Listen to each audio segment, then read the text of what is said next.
Hi! Welcome back to Fixated, a podcast with us, Joelle and Ellen. I'm Joelle. And I am Ellen. This is the podcast where we talk about all the media and culture and stuff we just can't look away from. The stuff we just can't seem to get over. And why it all matters so much to us. This episode, we talk about the movie Leviticus. Mm-hmm. We talk about Olivia Rodrigo's new album and all the connecting threads in between them. There are more than you think. Yes, we get deep with it. We get existential this episode. We get into a lot of things that one might not see coming. Look, I had a lot of fun. I didn't. That's what I mean. I didn't see it coming. I had a lot of fun as well. Perfect. Enjoy. Here we Welcome back. Yeah. Yes. Episode 10. Episode 10, crazy. Double digits. We made it. This is so exciting. This is actually a little bit huge for this. It means we're locked in. Little podcast that could. Mm-hmm. Oh my God, wait, yeah.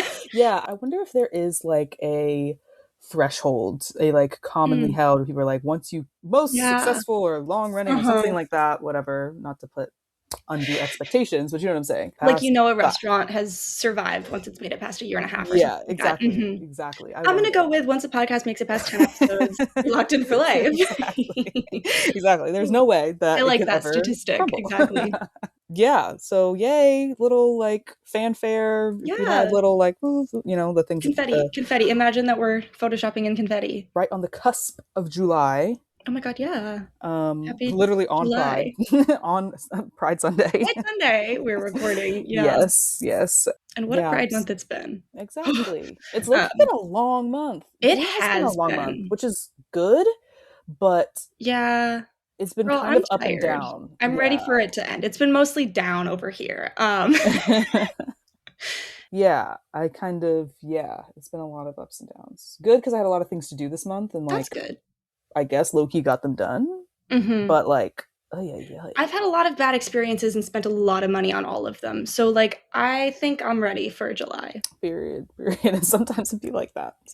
Sometimes it do. But what year's impossible difference? Anyway. Exactly. We persevere. We push on. Exactly. Next month will be impossibly different from this month, which can only be a good thing. No, next month is a fun month. I mean, just to like jump the gambit. Is that a word? Sure. Is that right? I'm going to be outside of the country for most of it, which is super fun. And we have a trip planned. So the next time we'll be hanging out together. In-person episode upcoming, maybe? Who knows? Perhaps. If we decide to record together. It's literally unknown.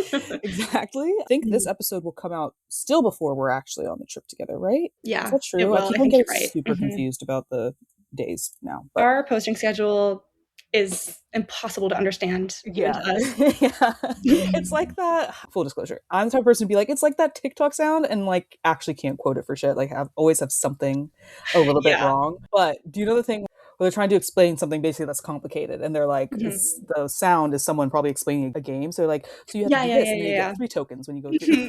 Like, that's how I feel about our posting schedule. That's exactly, even though it's like very easy to understand, and we have a calendar that like breaks it down. Yes, or our recording to posting schedule. It's confusing to us. It's just the recording schedule is underunderstandable. The posting schedule is understandable. When you mix the two, that's where it gets confusing. Exactly.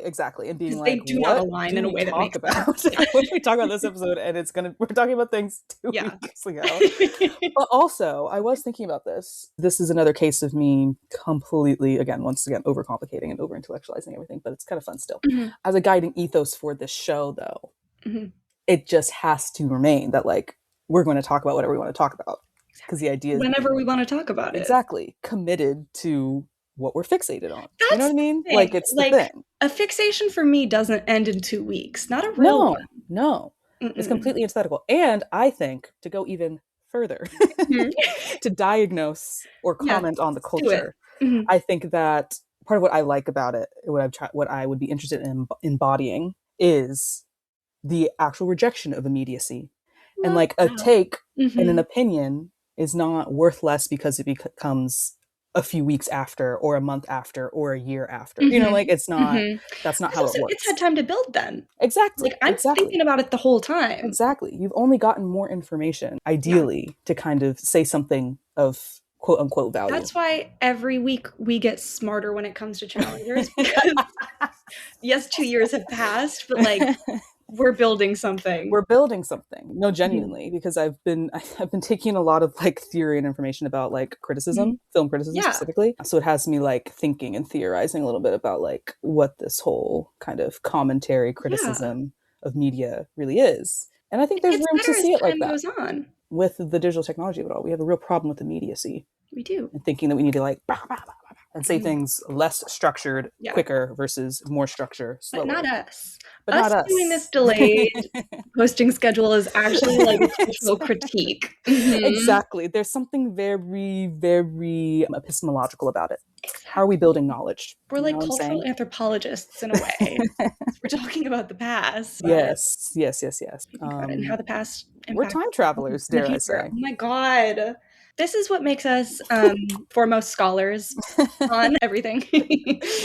On whatever we say. But okay, let's get to the first question of the pod. What non-media thing have you been fixated on for this episode? Yeah. My thing, a little bit, it's not media, but it's media related. Obviously. Always. Sorry. I've just been thinking a lot about, it's just making me laugh to think about because I think it's so silly. I keep getting those like edits of Timothée Chalamet and like the way that he's changed over time. God. And it cracks me up every single time. I think it's hilarious. And specifically, I saw one the other day of, because he used to be young and artistic in French when he was promoting his young artistic French movie. And now he's like a bro. Okay. Sure, y'all, whatever. But I saw one specifically that had a comment on it that I cannot stop thinking about, which was, it's like when the Capitol got PETA. And I cannot stop thinking about it because that shit is so funny. Because what are you talking about?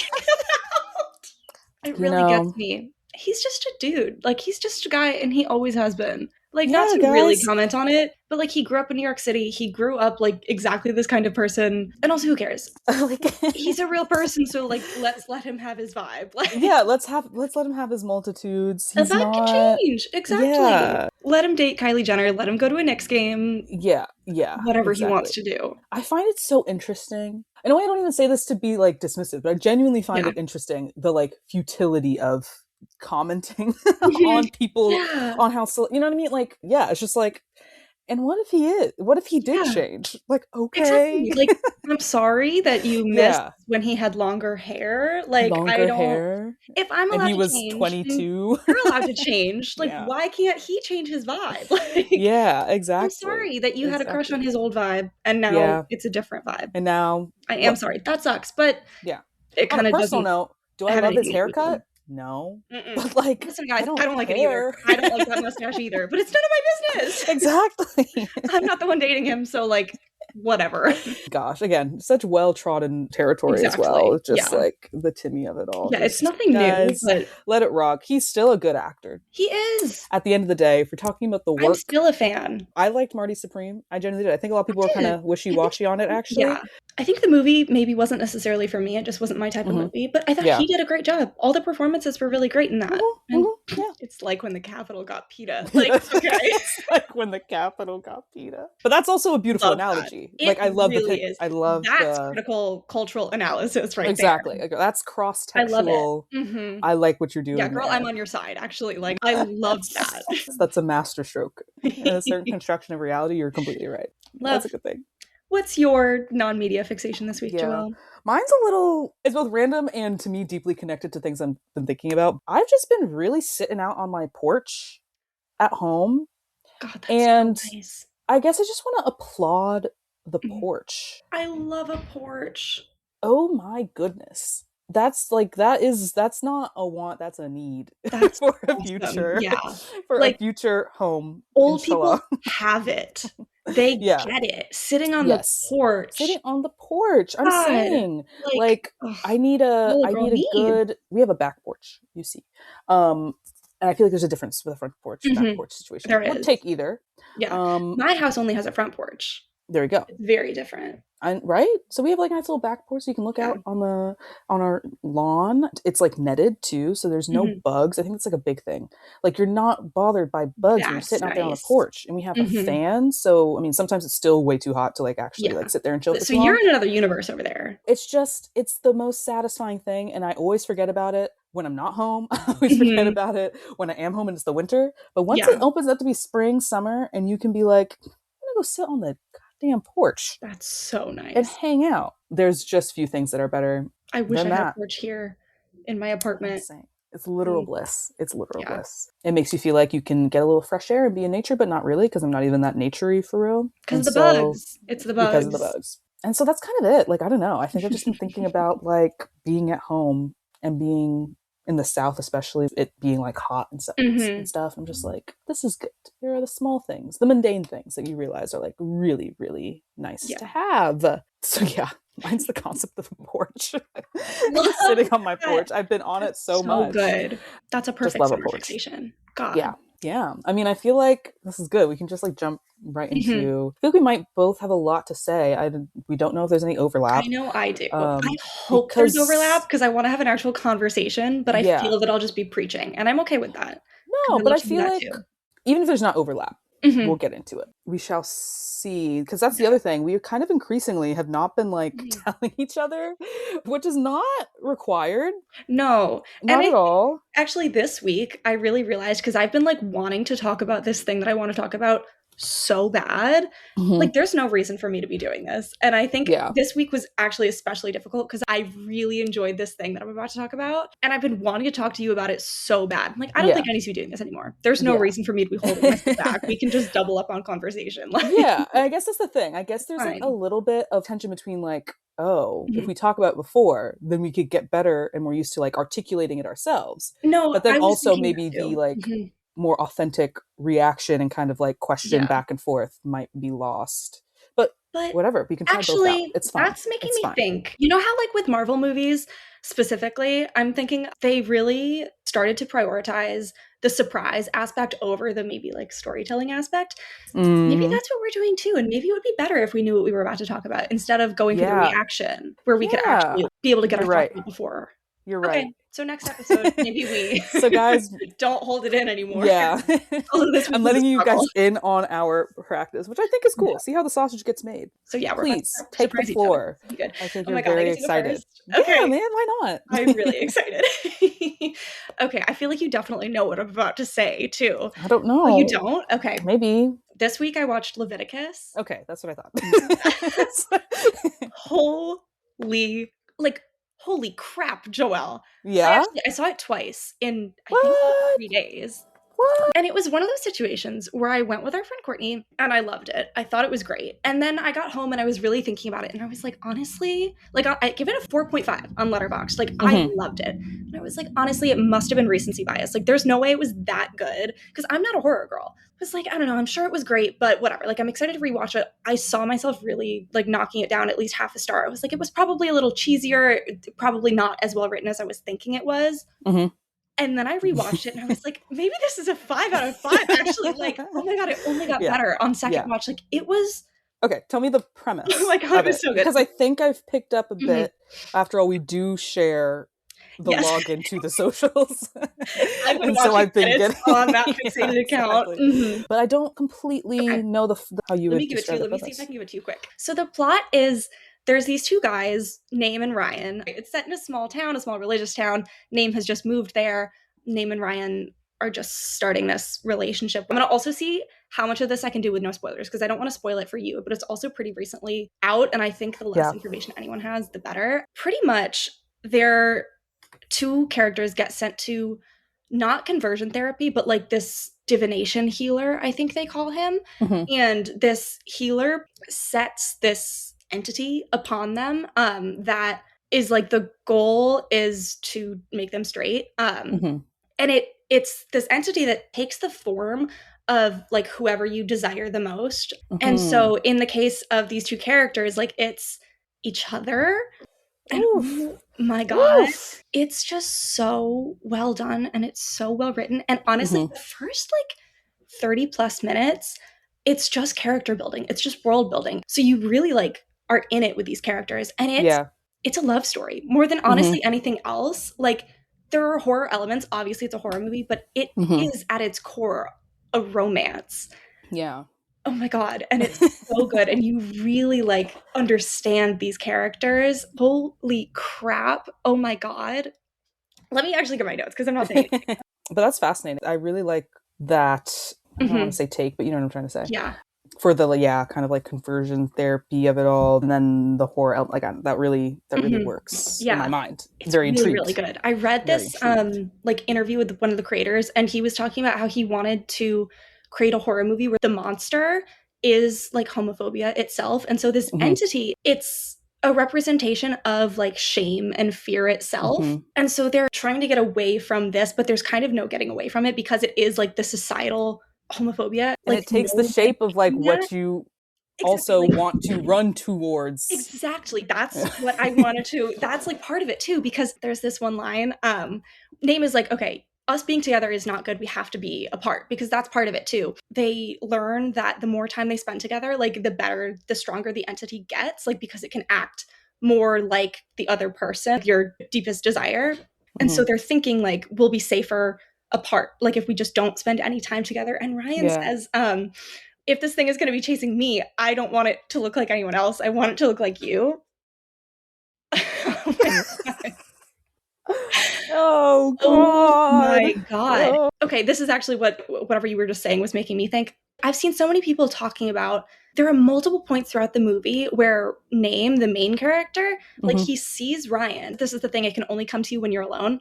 And he sees Ryan, and everyone watching is like, that's so clearly like the fake evil Ryan. That is not Ryan. But like, he wants it to be so bad that he's willing to risk the danger of going up to it anyway, because he just likes Ryan so much that he's willing to put himself at risk and ignore like all this shame and fear and everything that's happening, because he just wants to be with Ryan. And people didn't like that, and they didn't understand it. And I think it's just so beautiful. Yeah. It's so good. Holy shit. Yeah. Oh my God. There is this one part too, which like teeny tiny spoiler maybe. But the entity, I don't know what else to call it. I guess that's a good enough, whatever. Yeah. Evil Ryan, the thing that looks like Ryan that is not Ryan, is fighting Name. It's trying to kill him. It's like got his hands around his neck. And Name just kind of like puts his hand on the thing's cheek, and it like pauses. And to me, it was such a, because like this thing is a manifestation of homophobia and fear and shame and all of these things. And it's like the only way to get over your internalized homophobia, the only way to stop it is to love it and to love that part of yourself. And him showing this thing like tenderness and kindness for the first time, it like made it pause, and it made it stop. And it's like, that's what you have to do. You just have to love. Like, despite all this danger, you just have to love. And that's what's going to stop it. And it, holy shit, it's so beautiful, and it's so well done. Yeah. Oh my God. And there's also this aspect of like Ryan as a character, he is very aggressive. Like that's how he's kind of dealing with his internalized homophobia. And he's been in this town his entire life, I'm assuming, whatever. Name is the one that just moved there. Yeah. And he kind of has this thing with this other boy, with the preacher's son. And they kind of show their interest in each other by actually throwing rocks at each other, by stoning each other. Like in Leviticus, in the actual Bible. Right. And it's, they're throwing rocks because they don't know how else to like, there's no other way for them to show their desire for each other, really. That's kind of all they know, is this aggression. And because it's something that they're afraid of. Yeah. This love for each other. And then Name comes to town, and he's like just kind and tender. He's more afraid, and Ryan is more angry. But he's showing Ryan tenderness for the first time in his life. And like they kind of both don't know what to do with it. And they're both afraid. But they're like learning how to not be afraid with each other because they just want to be together. Oh my God. So it sounds like it was fantastic. Right up Ellen's alley. Like, no, that sounds really good. So good. Now I will see how I can go about watching that. And I would love to break it down with you. I want you to see it too, so we can have an actual like back and forth, because I also want to get your opinions. Yeah. That's really interesting. I feel like it kind of coincides with some stuff that I've been watching over the last few days, which really just kind of that super uncomplicated question of like how religion intersects with queerness.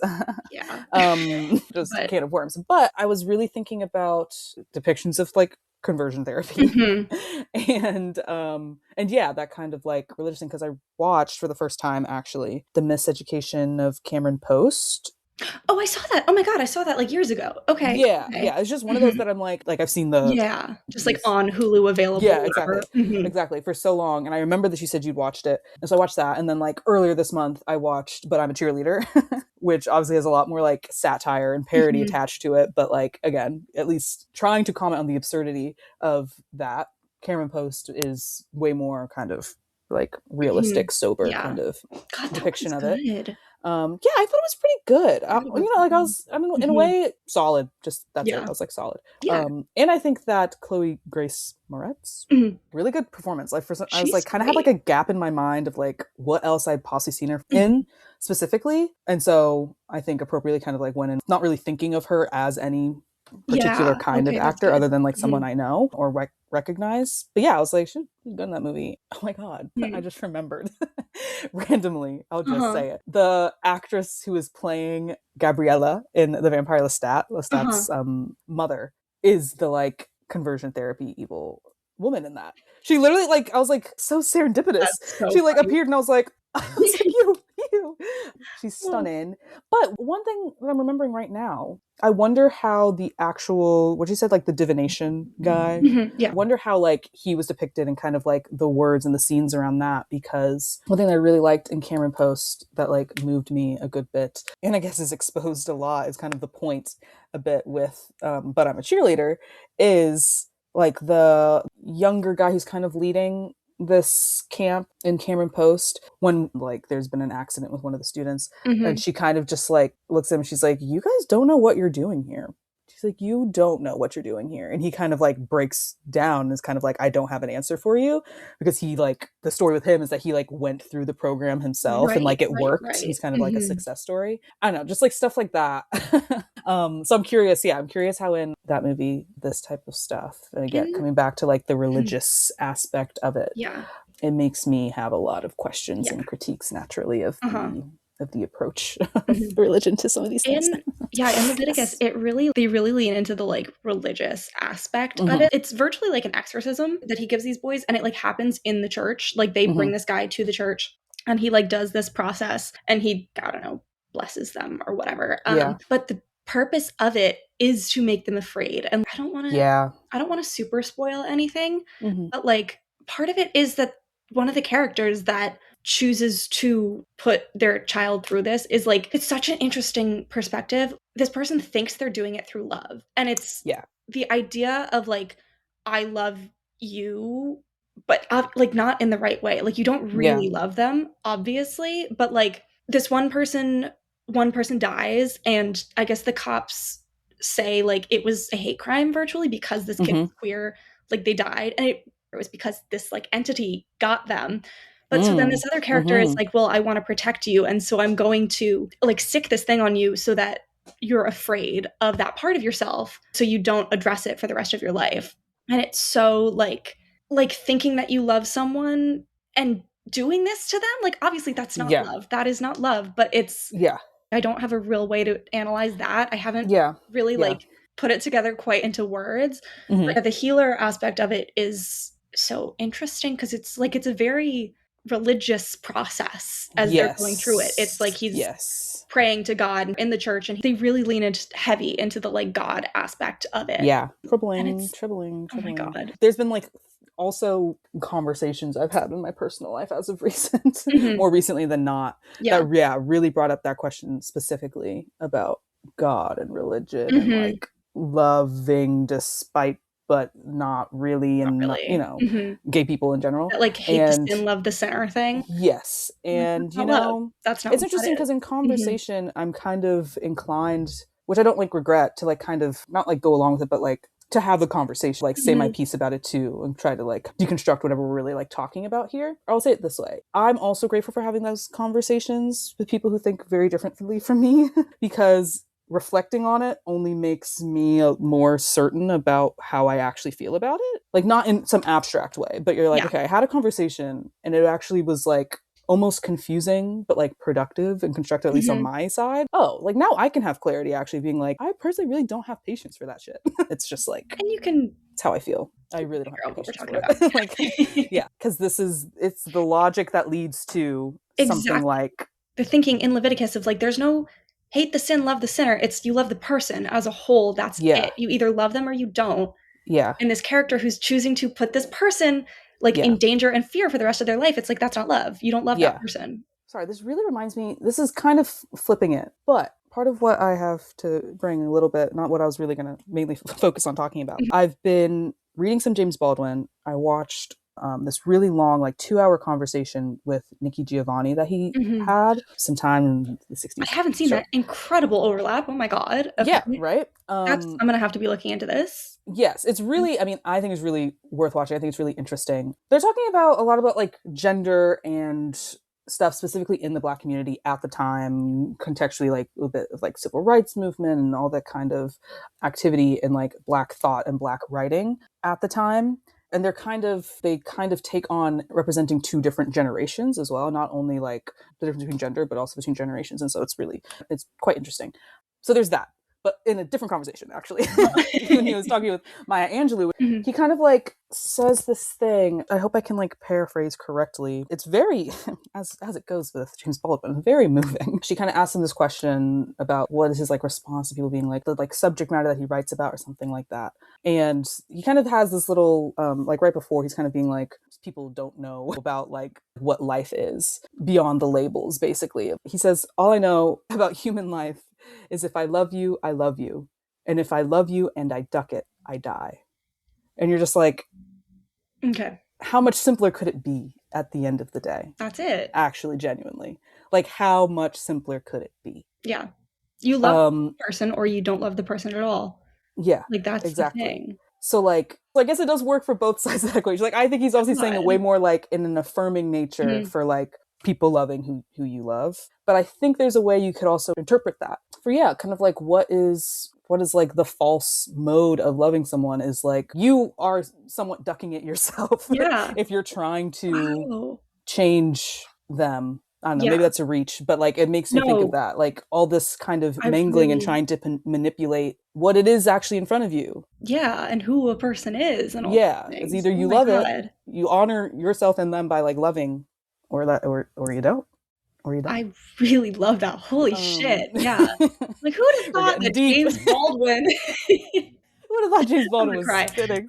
Yeah, literally. Who knew? Yeah. That makes me... It actually doesn't really make me think. I remembered I have one more thing I want to say about Leviticus. That's not, I guess, the most connected. But, like, without really going into detail, because I don't want to spoil it, like, the ending for me... I was watching a lot of, like, people talking about it online. A lot of people didn't necessarily like the ending. I loved it. I thought the way it ended was so perfect. It just kind of says to me, like, there is no getting away from homophobia and societal fear completely. And kind of like, once it's in you, and like, you can't completely avoid it, but like, you can choose to love anyway. You can choose to love despite, and you can figure it out. Like you just have to make that choice, and you have to be yourself, and you have to lean in, and you have to love, and that'll keep you safe, and that's enough. And it's so beautifully done, and it's so good. Okay, I really want to watch it. Each other. They love each other. Oh my God. And they love each other despite, like, anyway, they're actively making the choice to love each other despite the fear and despite the danger. And they just want it to be each other. Like, they just want to be together despite all this other stuff that's happening. Literally need so that. Good. And actually, I learned this weekend, I think like the production house of it, maybe, is the same company that did the movie Of an Age. Ooh. We watched that one together. Oh my goodness. Another like beautiful queer movie, and it's very different from Leviticus. Yes. It's not a horror movie. What is it? A little bit, maybe. Almost. That one is really good. I remember us watching that and just being like And we kind both of floored. Were taken aback. Yeah, like, holy shit, we weren't expecting it to be that good. It was so good. It was beautiful. It's it was crazy. Really, it's about this like, I don't even he's want like to a use the word young like closeted, but like, you dancer. know what I Yeah, mean? no, he's like he's a not young, even like, I don't know if he even is like aware that he's queer. Exactly, This right? like teenage dancer, and he's like running late to his dance competition or something, and so his friend's older brother. Yeah, his friend's older brother is driving him to the competition, and it's just like they, in a day, they like build this little, not even a relationship, but like, I guess relationship is the way to put it. A bond. Like, exactly, they bond. Romantic style. Exactly. It's kind of like a one-day love story situation, and I love those. It's so good. Beautiful genre in and of itself. It is. And then kind of like flashes to the Exactly. future, and kind like of you meet them at 10 another years point in forward or time. something. Yeah. And it's very, love that pull. I'm so happy you mentioned that one. So yeah, the same people made it. So if that gives you an in to how freaking good this movie was, and like these people know what they're doing. Okay. Called Causeway Films or something. Shout out to them. Like an Hey y'all, big Australian fans. company of loving your work. That was my major fixation of the past week and a half, Leviticus. And I'm gonna watch it again. I'm gonna watch it multiple I'm gonna look up in what way I could watch it soonest. I might be disappointed by the answer, but we'll see. If nothing else, we will find a way to watch that in London together, mama. Ooh, that's exciting. Yeah. Hey. Well, thank you for bringing that to the table. Exactly. Of course. If we can't watch Leviticus together, maybe we'll just have to watch Challengers again. Oops. Like, if we gotta, we gotta. Okay, swell. My media fixation this week is more music based overall. I feel like it's like I was gonna say a fun time. Question mark. Okay. Fun time? Fun because music is good and fun, but do I know what you're about to say? I don't know. Okay, I have to like just do the like requisite shout outs. Brian Beatty, his new album. Yep. Sweet Fortune. I have listened to it through maybe like twice, really liking it, but for some reason I just haven't really been able to like really form thoughts on it entirely. But it's still really good music and very different vibe-wise from Calico, which is low-key in my list of like just absolutely stunning, fantastic albums. For some reason this week I've been on a big Calico kick. I've been listening to that album on repeat, and I knew the new one was coming out, and I haven't touched it yet. I mean, I recommend. Yes, so love that. Because I love him. I love his songwriting, blah, blah, blah. Whatever. He's great. He's great. And he's really good live. And I just think he's such like a modern day crooner. You kind of introduced him to me, at least you introduced Calico to me. But there's one song that I got really into during COVID, which is a song, God in Jeans. Love that song. It's so good. Everyone look it up. Another like queer, religious vibe. Okay, like we're kind of a theme today. A theme for the episode. Low-key. I mean, the thing that I like mainly want to talk about has very little to do with that, except there's some lines. Anyways, and then obviously like new Phoebe dropped. Oh my god, right? I feel like we keep on mentioning Phoebe. We both had our Phoebe experiences. We did, and I thought it was getting like interesting reaction from people in terms of whether they liked it or not, or just like how they felt about it. But personally, I mean, look.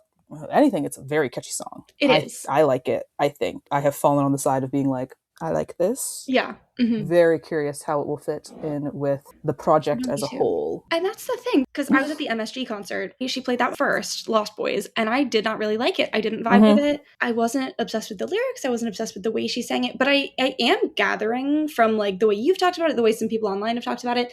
I think she sang it a little differently at MSG than she did at some of her other live concerts.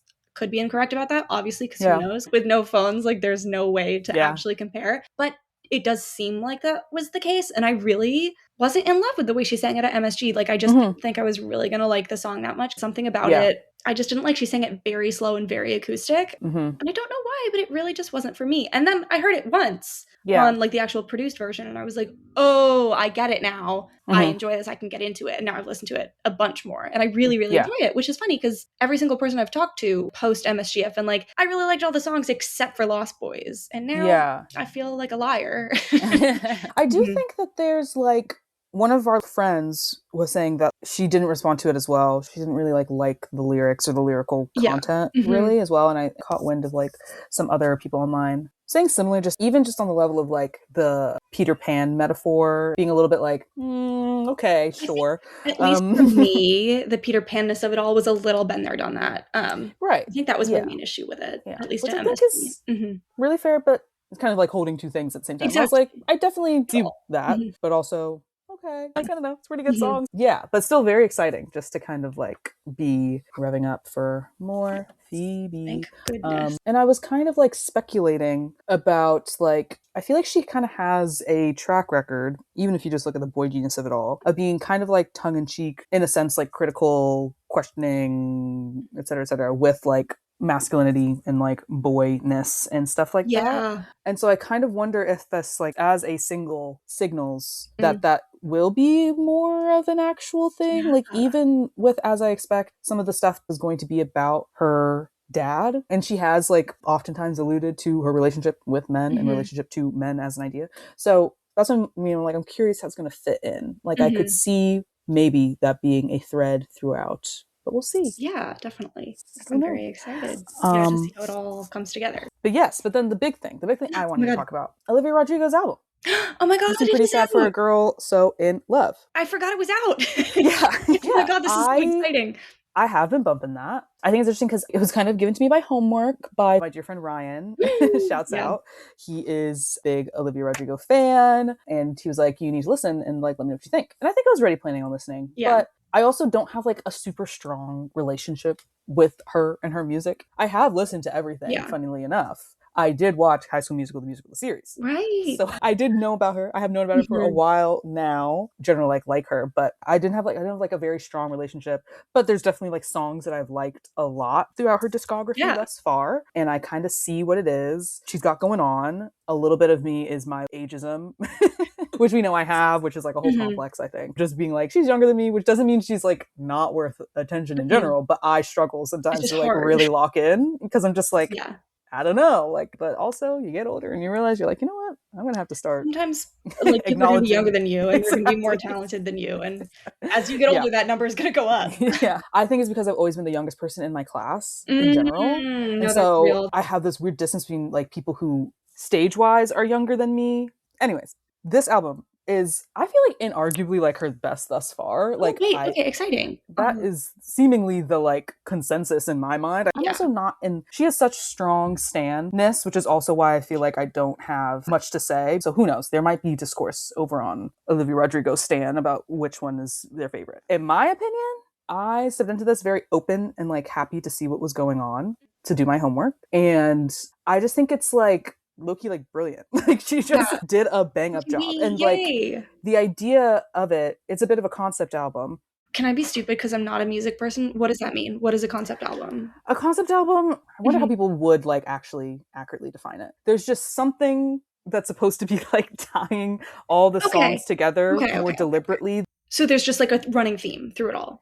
Yeah, but I guess it's also maybe about like how it's like very purposely constructed as X, Y, and Z. I'm sure there's people who would be like, everything's a concept album or nothing is, you know, that type of thing, like absolutists. But how I would think is like if you were trying to tell like a deliberate story, which she's kind of doing, or really, you know, this is something that is actually really relevant right now, but not my circus, not my monkeys. There's like drama going on with like Halsey and this like Anthony Fantano person, but whatever. Halsey's like one album, she was almost doing like double concept where she was like very directly referencing, like singing in the style of different singers for like each song. Oh, cool. Okay. Something like that. So that's what I mean. It's like something deliberately. That makes sense. Okay. Purposely being delivered through the medium of an album. Okay. Y'all fight in the comments if I defined that correctly.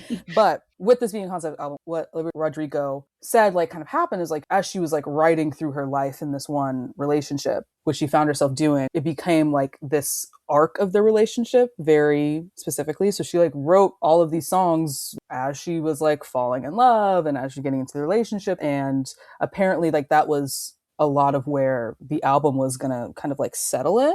And then the relationship ended up going sour. And as she just like kind of naturally kept writing, she like extended the idea of the album to kind of like go through this arc.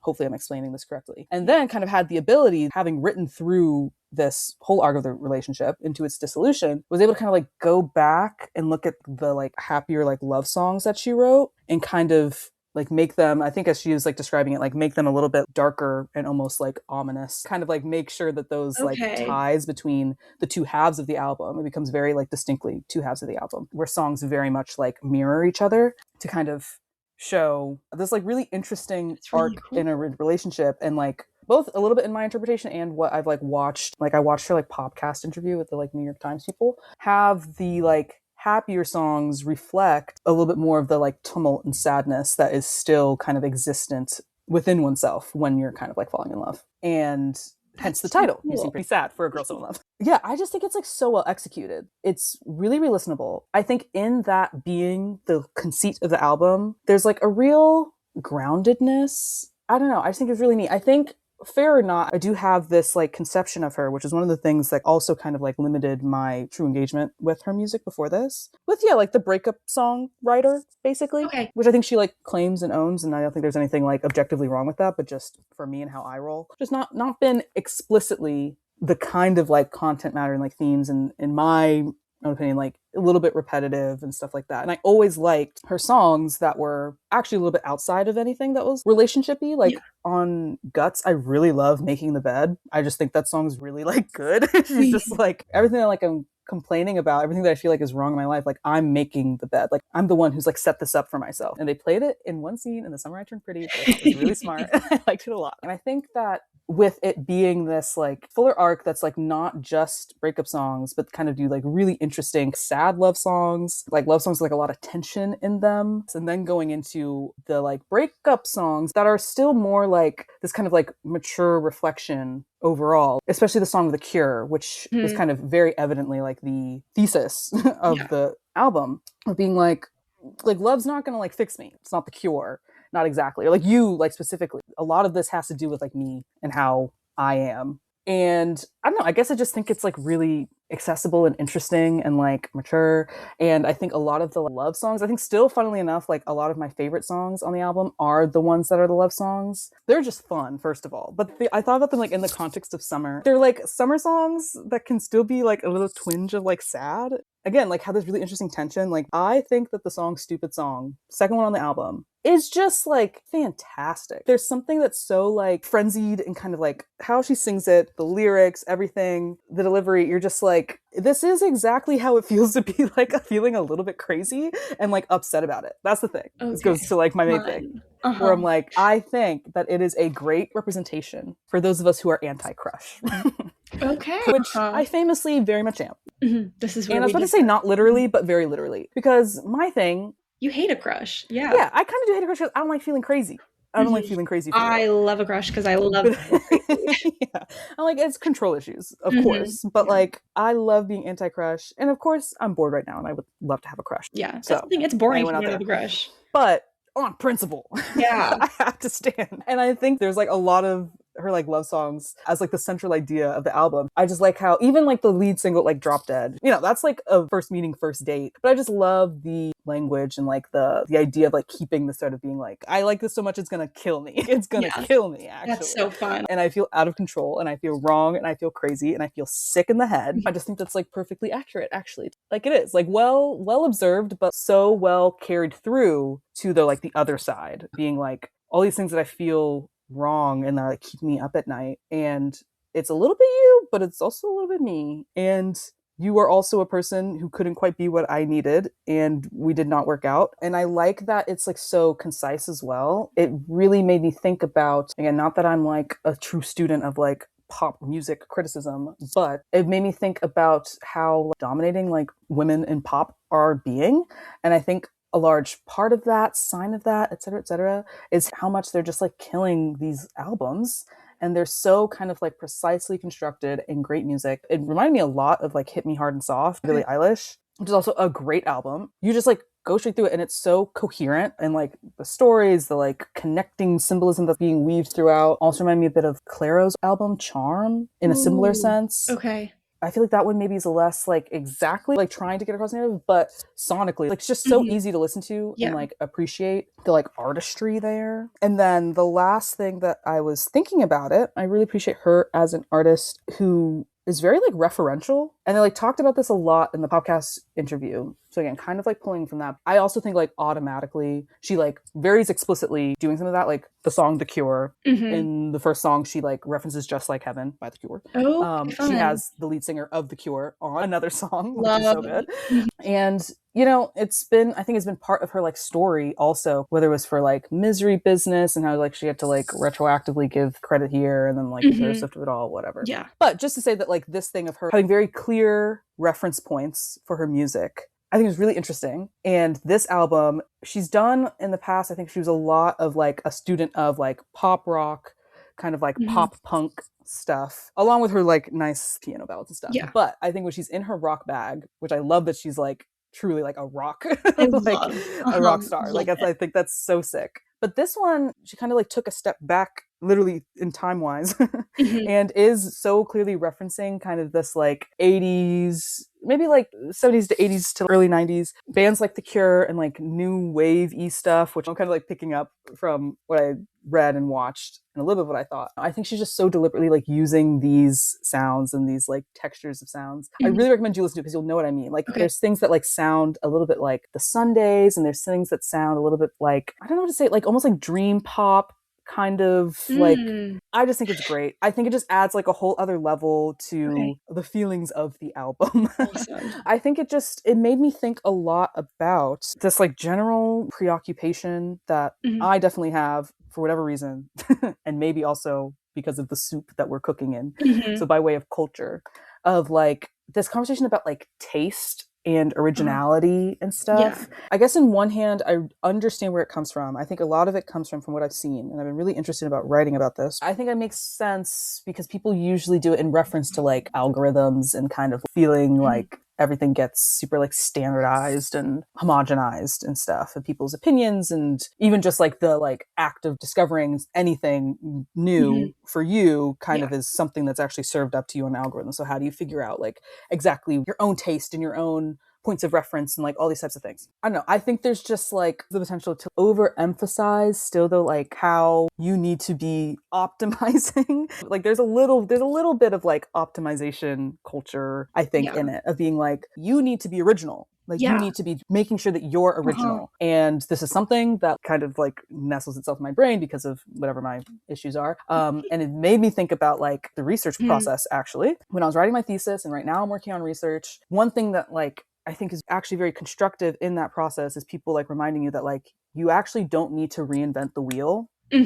Part of developing something new is, first of all, that new thing can be as big or small as it needs to be, but you are definitely drawing on things that have come before. Like you can't actually make it up out of nowhere. And with the example of Olivia Rodrigo, I feel like hopefully people can understand the connection I'm making. I think that her approach to things, which is to be kind of evidently and obviously and very like happily, proudly like referential to the things that she likes, that inspires what she then creates, and it doesn't make it feel contrived. Like what she does with it is very fresh and still very much imbued with her own spirit and her own artistry. I think she's just a good example of like that process of being like, it doesn't have to be like you estranging yourself from everything that has like possibly existed for you and trying to be a something completely new and completely distinct, because that's just like not how that works. Like you are often very much inspired and drawing on things.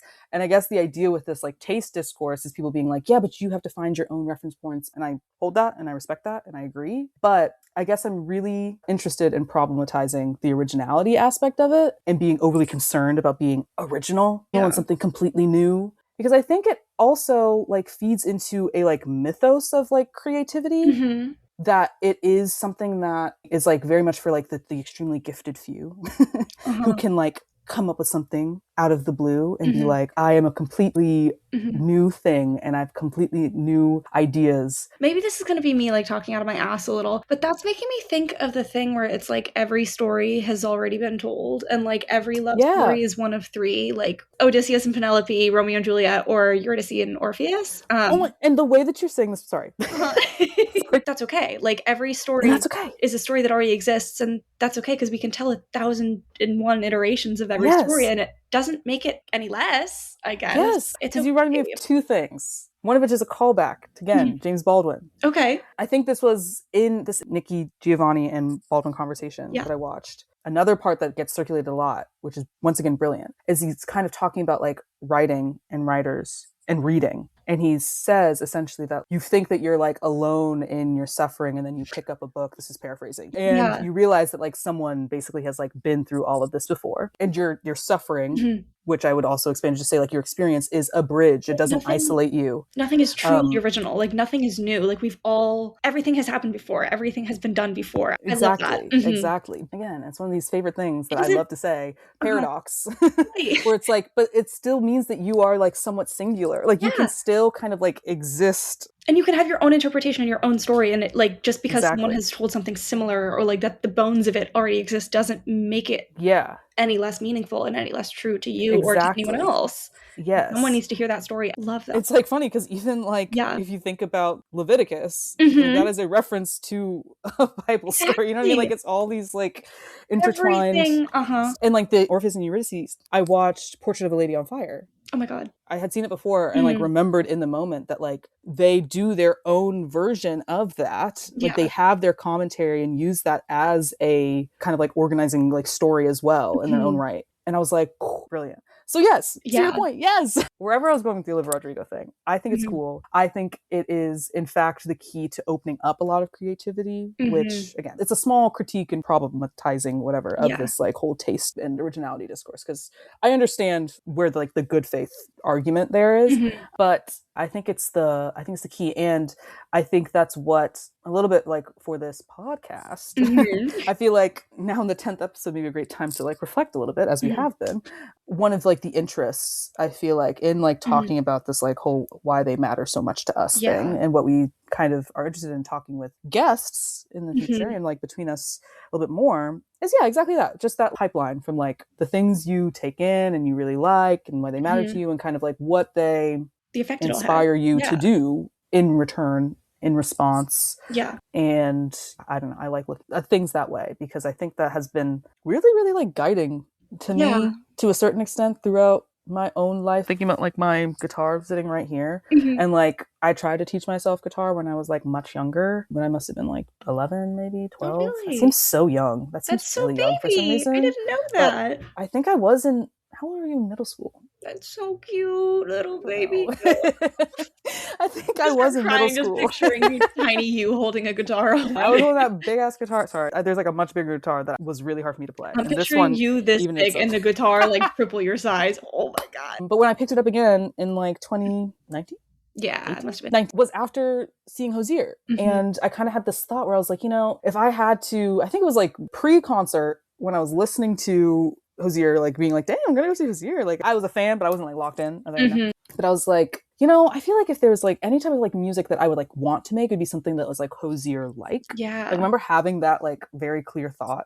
And we went to go see the concert and I was like, love, met the guy, love, obsessed, locked in, whatever. Incredible. It was like shortly thereafter that I kind of was just like, I feel like I should like just give this another go, like learning how to play the guitar. Yeah. And then on top of that, and as much as I've like written songs before on the guitar, like especially after you get through the initial like learning the basics and stuff, I feel like naturally you just start like messing around. And I always found it like really fun to like think about writing in the style of. You know what I mean? Yeah. And I feel like that must be how a lot of people like approach these things. More variations on what I'm trying to say about like really how important inspiration and citing your sources are, and how I just think it makes like the idea of being like creative way more like accessible and open and kind of interesting to actually engage with. And I think Olivia Rodrigo is really cool for being that kind of artist. Very cool. Who's very happy to give her kudos. I think she's awesome. I'm a big fan at the moment because the album is really good. I will have to lock in on that. Yeah. I think you'd love it. Like I think there's would. stuff in there that you I'm like same vibe. Like I really am a fan of hers. I'm just not a stan of hers. So I don't really know that much about her, but I really enjoy everything I've listened to. I think something you were saying kind of a minute ago, this is a reach. It's not the most like aligned, but like reach where I can about like the pop girlies dominating rock and roll right now and kind of like women in male dominated fields, I guess is what I'm going for. I saw Supergirl the other day. Oh, okay. And I'm like, listen, I am a superhero girl. Like, we know this. I love a superhero. I love a superhero movie. Like, that is my shit. And I was so excited for this movie. And it was so disappointing. And it made me so mad because I hate when they do that. It's so irritating. Like, there's no other word. It is so disappointing and so irritating when they seemingly don't give a female-led movie, specifically like a superhero movie. I've seen this happen multiple times. The care and kind of effort that they give to male-led superhero movies, it is so annoying. It's one of those things where it's like, anytime a man does something wrong, that man is bad at it, but anytime a woman does something wrong, women are bad at this. Right. I think you call it misogyny. Exactly. Yeah. And it's that specific thing where, like, because this female-led superhero movie was not that good, like, we're never gonna get another one. And it's not her fault. Millie Alcock, who played Supergirl, was incredible. She was so good. And the movie just, it didn't suck. It just, like, was boring. And it was something I've seen 1,000 times before. And the best scenes in it were exact replicas of scenes from Superman. They took multiple scenes and just remade them in this movie. And Superman from last summer was incredible. That was one of my favorite movies of the year. It was so good. It was so well done. It was done with care, and it like had something to say, and it was beautiful, and it was incredible, and it was joyful, and it was colorful. And this movie was none of these things. So disappointing to hear. It was so disappointing. And it was a different director, but it should have had some. I was so upset, honestly, because I was so excited to see it. And the absolute worst part for me, because I hated realizing this, and I hate having to say it right now, but they're making me say it, Joelle. The best parts of that movie were the like 2.5 scenes with David Cornsweet as Superman where he appeared. And I don't want the best moments of the Supergirl movie to be the moments featuring Superman. That is horrible to say. But like, those were the only real moments with like heart. Why? Yeah. I'm so annoyed. She deserves to be a fun and good character. She is. Like, that character is awesome. And when she was in Superman for 2 seconds, she was great. Yeah, yeah. That was so much fun. And this movie deserved it to be fun. They just didn't They did kind of nothing with it. It was like she adopts a child and goes on a John Wick moment. Right. To like avenge her dog. And so it should have been full of heart, because those are two fun things, I guess, a kid and a dog. It kind of felt pointless to me. It didn't really make that much sense, like the plot of it, what they were doing and why this kid was there. It just didn't make any sense. And like, it was so boring.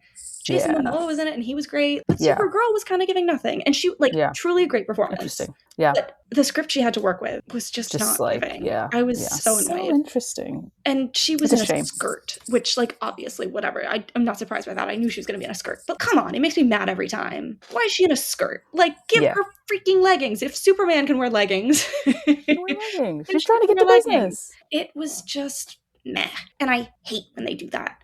Can we please put the effort in with a female-led movie sometimes that the male-led movies are getting? I really wonder. My first thought, without having seen the movie, caveat, female-led versus male-led. It's like, I guess, what is their expectations for how audiences receive a woman?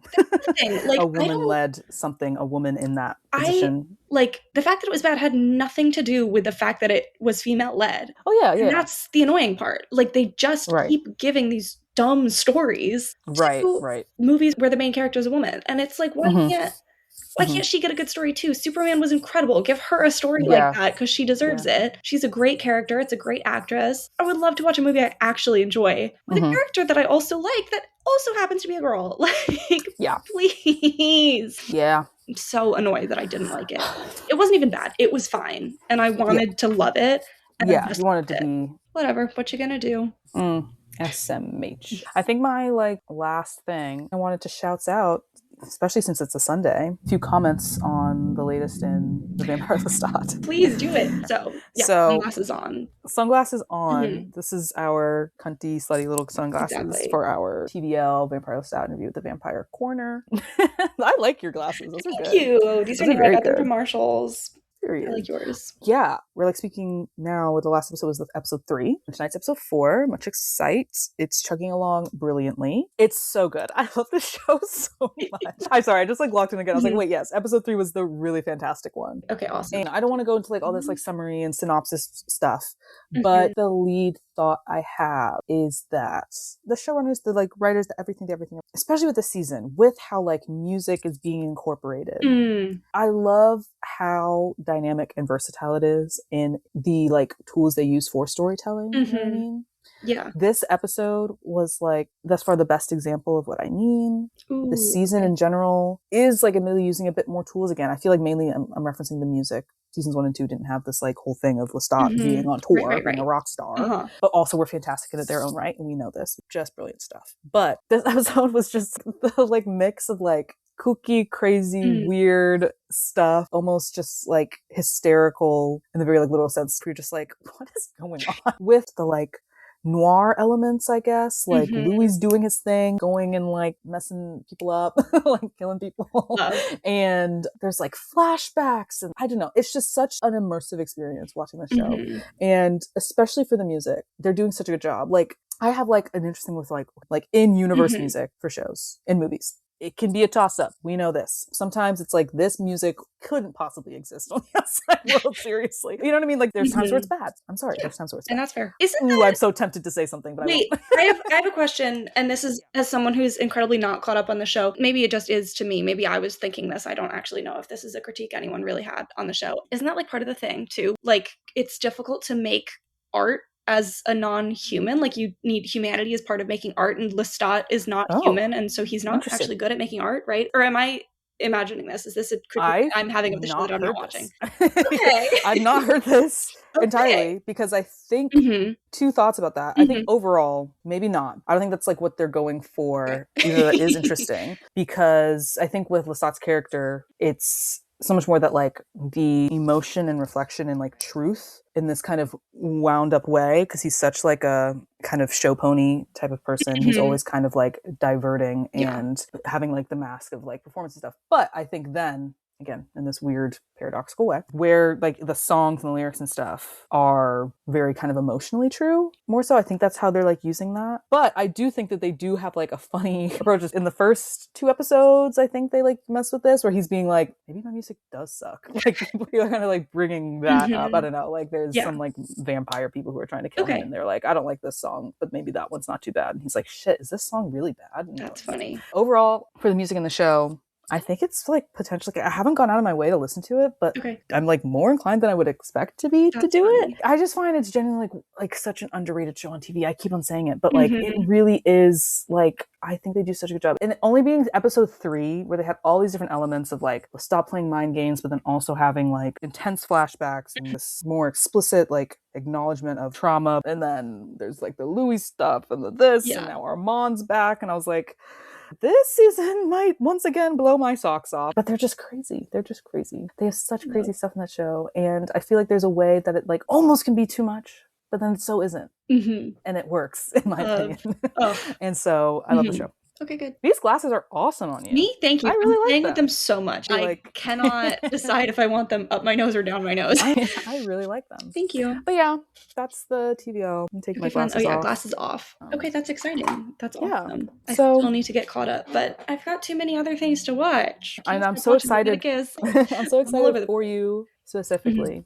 Oh, and don't even talk about the like queerness and religion thing for that show too. Religion there too.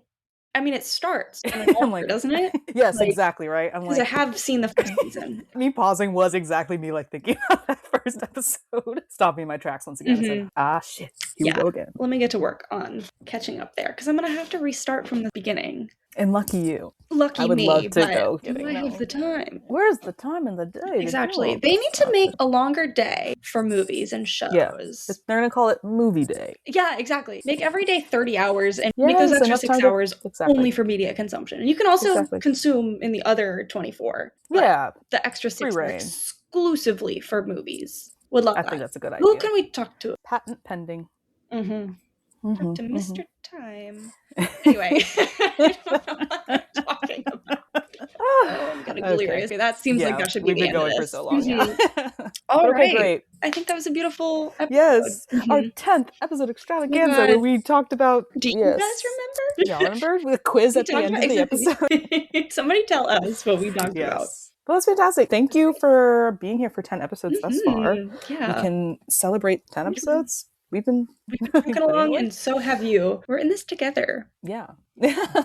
We'll see you next time. See you in the next one. Until then, follow us Fixated.pod on all socials. Yes. Like and subscribe, whatever. Tell your friends. Go watch a movie. Even though crushes suck. Go get a crush. She also has like a line in there that I feel like is super good to end on. This is kind of the counterpoint in the song You Plus Me Equals Heart Forever. However you're supposed to say it. She says, they say modern love's a cruel endeavor. And to that, I say, fuck it, whatever. Love and that. I think that encompasses a lot of what we were saying. Really Somewhere along the line in there, we were saying something basically just like that. That's the thesis for this episode, I guess. Yes. So, much love. Much love. Bye. Have love in your heart. Goodbye.